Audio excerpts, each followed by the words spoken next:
بسم اللہ الرحمن الرحیم۔ مسائل اور معلومات کے سلسلے میں آج بنگلہ دیش کے عام انتخابات کے حوالے سے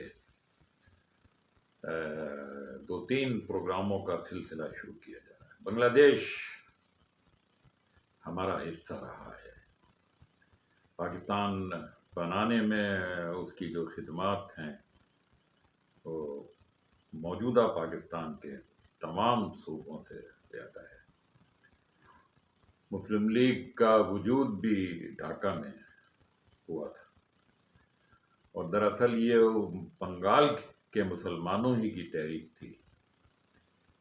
کہ ہم بر صغیر ہند و پاک میں اتنی بڑی تعداد میں ہونے کے باوجود وہاں کی اکثریت کے ظلم و ستم کا شکار ہیں، اور یہ خدشات سب سے زیادہ مشرقی بنگال میں پائے جاتے تھے کہ انگریزوں کے جانے کے بعد،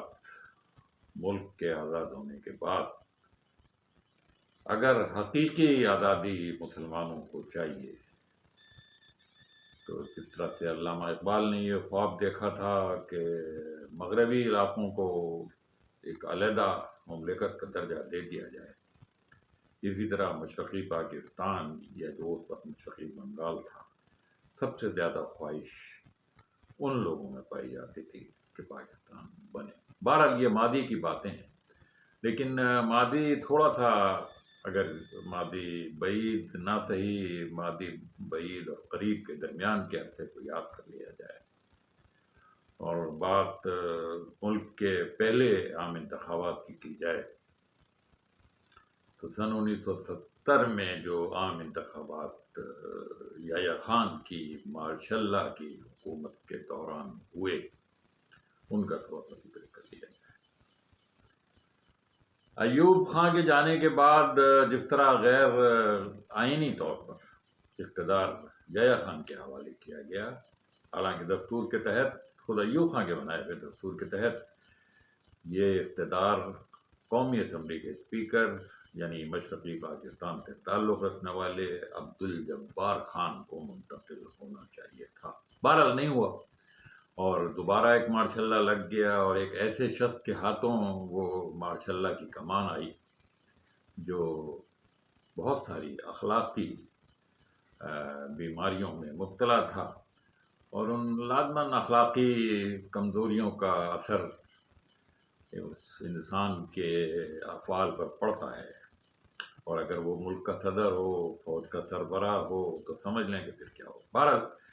سن 70 کے انتخابات میں کو جس طرح طول دیا گیا، جس طرح انتخابی مہم مہینوں جاری رہی،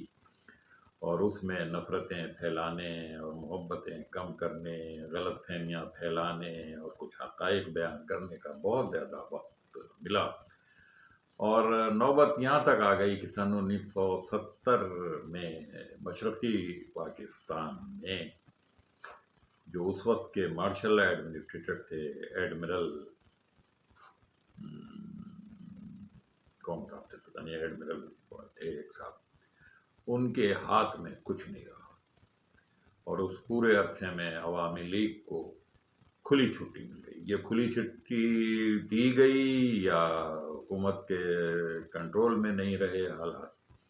بہرحال اس عرصے میں عوامی لیگ نے اتنی دھاندلی، ٹیرر، دہشت پھیلائی کہ سن 1970 کے انتخابات میں محب وطن پاکستان کی حامی جماعتوں کو اس عوامی لیگ سے یا شیخ مجید سے ٹکرانے کی ہمت نہ رہی۔ چند لوگ تھے، چند جماعتیں تھیں، جن میں جماعت اسلامی آگے تھی،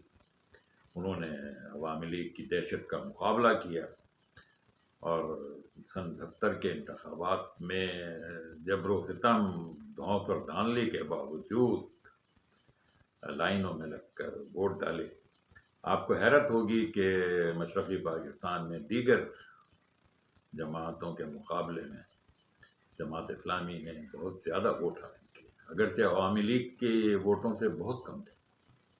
لیکن 10.5 لاکھ کے قریب، جبکہ پورے پاکستان میں 20 لاکھ ووٹ لیے جماعت نے،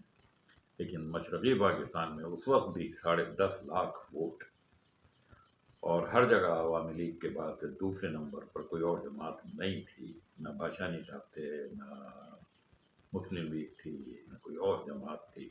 یہ صرف جماعت اسلامی تھی جس کے امیدوار فرق بہت تھا۔ عوامی لیگ کے یہ ووٹ کچھ مرضی سے دیے گئے تھے، کچھ زبردستی بھی لیے گئے تھے، دھاندلی بھی ہوئی تھی۔ یہ کہنا بالکل غلط ہے کہ 70 کے انتخابات بڑے منصفانہ ہوئے۔ ان معنوں میں وہ عادادانہ ضرور تھے کہ بس جس کی مرضی ہے، جس کے پاس طاقت ہے۔ بہرحال سن 70 کے انتخابات میں جو کچھ ہوا اس کے نتیجے میں پھر ملک دو لخت ہوا، اور ملک دو لخت ہونے کے بعد سن 72 میں بنگلہ دیش وجود میں آ گیا،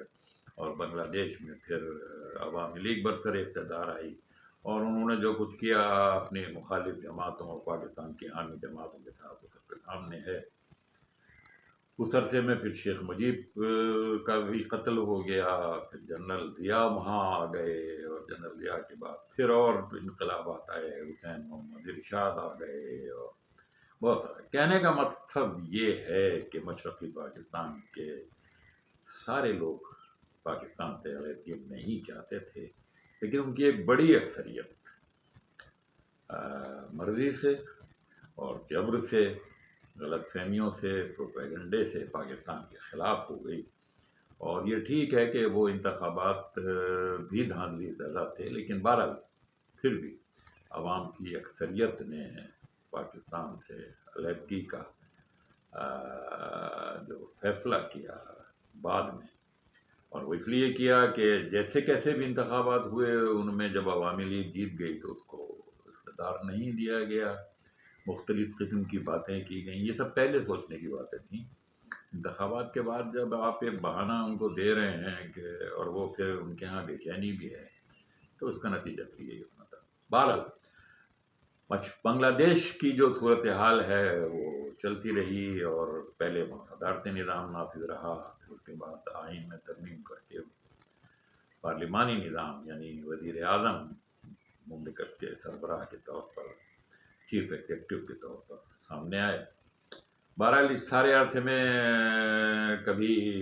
عوامی لیگ برسر اقتدار آتی رہی، کبھی بنگلہ دیش نیشنل پارٹی جو جنرل ضیاء کی بیگم جس کو سنبھالے ان کی خالہ ضیاء،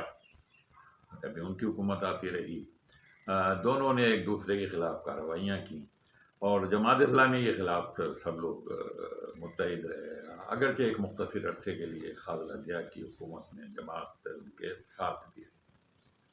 بہرحال یہ اس طرح سے سارا وقت گزرا ہے، اور ان انتخابات کے بعد ایک طویل عرصے تک خالدہ ضیاء بیمار ہو گئیں، اور حسینہ واجد جو شیخ مجیب کی صاحبزادی تھیں وہ اقتدار پر قابض ہو گئیں، اور انہوں نے ظلم و ستم کا جو بازار گرم کیا۔ آج مشرقی پاکستان میں ان کے خلاف جو نفرت پائی جاتی ہے، کوئی بھی عوامی لیگ کا نام لے، اس کی وجہ دراصل ان کا وہ طرز حکمرانی تھا جس میں انہوں نے متعدد پاکستان کے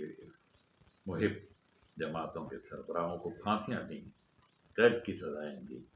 ان پر ظلم و ستم کیا۔ نتیجہ یہ ہے کہ آج اب 12 فروری کو جو انتخابات ہو رہے ہیں اس میں عوامی لیگ کو اس بنا پر انتخابات میں شریک ہونے سے روک دیا گیا ہے کہ ان کے خلاف ٹرائبونل میں کارروائی جاری ہے، جب اس کا فیصلہ ہوگا۔ بہرحال اب 12 فروری کو جو انتخابات ہو رہے ہیں اس میں بنگلہ دیش کی 50 سے زیادہ جماعتیں اور پھر آزاد امیدوار حصہ لے رہے ہیں۔ بنگلہ دیش کی آبادی تقریباً 18 کروڑ ہے، اور اس میں 12 کروڑ 76 لاکھ ووٹر ہیں، اور ان میں بھی آپ دیکھیں تو 50% ووٹر وہ ہیں جو ابھی حال ہی میں 18 سال کی عمر کو پہنچے ہیں، یعنی ووٹ کے حقدار ہوئے ہیں، یا آپ 25 اور 30 سال تک کے لوگوں کو ان 50% میں شمار کریں۔ سب سے بیدار یہی طبقہ ہے، اور اسی طبقے کی بیداری، خصوصاً طلبہ کی بیداری کے نتیجے میں حسینہ واجد 2024 میں اگست کے مہینے میں بنگلہ دیش سے فرار ہو کر بھارت چلی گئیں، اور بھارت جو ان کا پرانا حامی اور مددگار رہا ہے، جس کے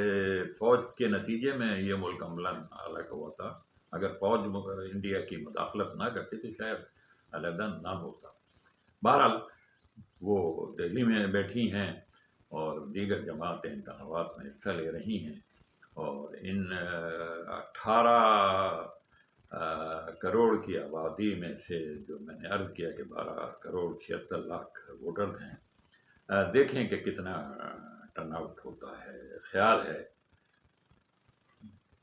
کہ 90% سے زیادہ لوگ ان انتخابات میں بہت سرگرم ہیں اور وہ ووٹ ڈالیں گے۔ کیا تبدیلی آتی ہے یہ تو انتخابات کے بعد ہی پتہ چلے گا۔ فی الحال آپ کو اتنا بتا دیں کہ مشرقی بنگال یا مشرقی پاکستان یا اب بنگلہ دیش میں 64 اضلاع ہیں، 64 اضلاع ہیں اور 8 ڈویژن ہیں، اور ان ڈویژنز میں اور اضلاع میں جو مختلف جماعتوں کی اس وقت کی صورتحال ہے وہ کسی اور پروگرام میں آپ کے سامنے پیش کریں گے۔ ابھی صرف آپ کو یہ بتا دیتے ہیں کہ 12 فروری کو بنگلہ دیش میں انتخابات ہو رہے ہیں، اور اس کے ساتھ ایک ریفرینڈم بھی ہے جو موجودہ چیف ایگزیکٹو محمد یونس صاحب نے کروایا ہے، اور وہ یہ ہے کہ کیا وہ بنگلہ دیش کے دستور میں مزید آئینی ترامیم کے حق میں ہیں۔ اگر آپ حق میں ہوں گے تو پھر کچھ ترامیم آگے چل کر کی جائیں گی، اور یہ ترامیم اس چارٹر کی روشنی میں کی جائیں گی جو جولائی 2025 میں طلبہ، نوجوان طبقے اور محمد یونس صاحب کی عبوری حکومت کے درمیان طے پایا ہے۔ انشاءاللہ دیگر پروگرام میں بنگلہ دیش کے انتخابات کے حوالے سے مزید بات کی جائے گی۔ انور سعید کو اجازت دیجیے، اللہ حافظ۔